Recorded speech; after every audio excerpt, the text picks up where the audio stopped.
All right, my beloved. So I'll talk a little bit about what we're planning on. We're planning on cheating a mutiny. That's right. We're going to mutinize against the powers above. The planets, the planetoids, the alahyam. We're going to mutiny. That's the plan. Mutiny. We're going to go, yeah, we like Neptune, but maybe we got to go Sun and Moon and Malkuth, the Earth spirit, right? So the plan is, we're going to rebel against the heaven powers above, on Malkuth, through Malkuth, to the Sun and the Moon, right? Because everything under the Sun and Moon and Earth is what we do. The rest of the stuff, who knows if it's any good? Here's my plan. We revolt from the heavens above, down below, because I don't really think the gods should be ruling over us. I think the humans should be ruling the humans, and if anything rules over the humans, it should be the Sun and Moon, because we get value out of them. Try and bring the tide in without the Moon. And the Malkuth, which is the ingredients for all the stuff we do, right? Because we get mental ingredients regardless. Mental benefits. Clear mental benefits in the Sun and Moon. Things we ought to be doing. Maybe reaching for the stars is not a good idea, because the information that comes from there is necromantic and not benefit for us, right? So, I propose we go to the tabernacle of the Sun, ran by Sunyon, the son of the sky onion, with the Funyon around him, Kaiwunyon. And that's my plan.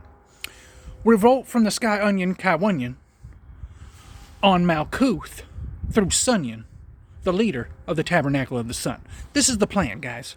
I reckon this is how we're going to get favored and get spiritual advantage over the authoritative powers that are here that rule malignantly, in my opinion. Just some thoughts, kids. Here, we'll put this up on the YouTuber so you can follow along. Oh, yeah. We'll start worshiping the earth, right? The earth, Malkuth, blessed Gaia. What we need to know about thee is thee need to be honored.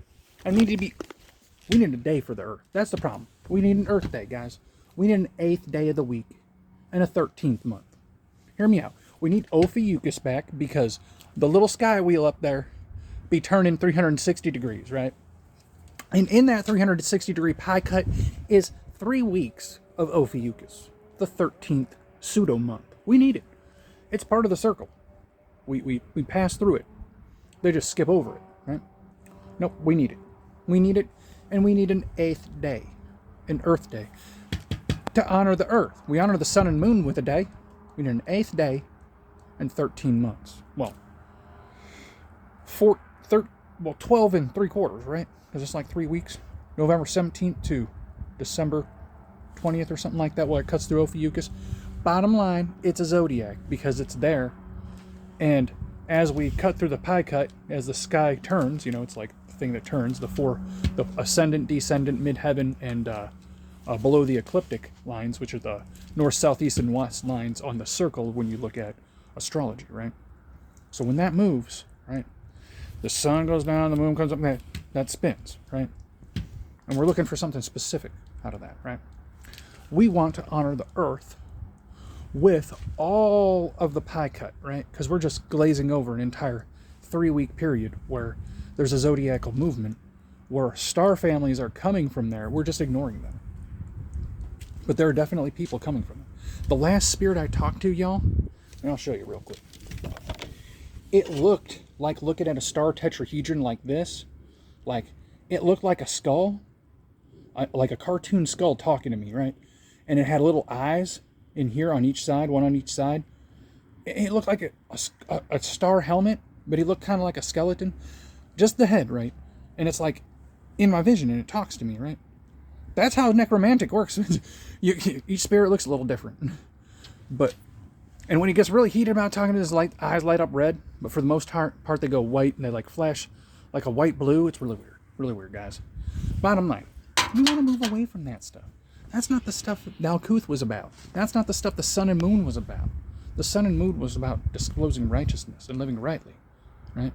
Because no matter what aspects try to reflect on us, we shouldn't be ruled and following after the gods, because the gods were never doing anything good for us. And they ran away from us for whatever. I think the gods should rule over themselves, and people should rule over themselves. We should have a tabernacle of the Sun, a kingdom, a cohesive kingdom, where we come away from all those theologies and come toward the things we can see with our eyes and have benefit. We don't have benefit from the stars like we think. Like, you can't light yourself. You can navigate a little bit with it, but that's only a pseudo benefit. You have to know how to do that. You don't have any benefit from any of the planets. They work without your authority, and they work their progress on minds and matter in ways that we can't express because they themselves are intelligent, just like the Earth. Think, since being here on the Earth, right, we're in that mind matter complex field where ghosts get put into a shell, a body, right? We should be ruling over ourselves. We should not be considering the gods. The gods rule over us. If they have authority over us, then they have authority preeminently. We shouldn't even worry about it. If we're going to worship anything, we should worship the things we have benefit from. Neptune didn't answer, goddammit. That's the problem. And I'm a little miffed. Damn it, I'm offended. So the plan is revolt, right? Revolt! And that's what you do when you're witchcraft. But we're not witchcraft. We're doing something else. We're revolting, right? And that is a witchcraft of itself, right?